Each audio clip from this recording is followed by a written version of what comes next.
Guys, i-share ko sa inyo kung paano ako nag-renew ng Saudi driving license.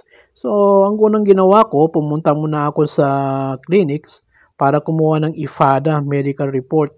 So, kailangan kasi yun eh. Yun ang unang step na gawin mo, yung medical report.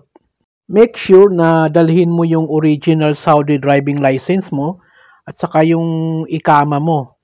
Tapos yung mobile number mo na registered sa ABSIR. So kailangan nila yun. Kukunin nila yung mobile number mo. So ang tanong ng iba, kailangan pa bang mag-blood test uli sa pagkuha ng medical report kung sa renewal?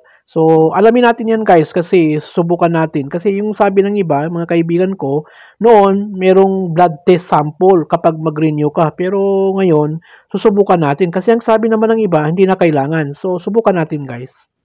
So, pagdating ko sa clinic, diretso agad ako sa first floor, room 6. So, pagdating ko doon, kinuha yung original ikama ko, saka yung original Saudi driving license.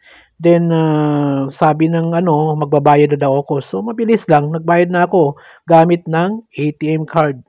Maganda guys kung meron kayong ATM card. Mabilis lang. So, ito na yung resulta ng medical test ko. So, walang blood test. Only vision test lang. Thank you for watching.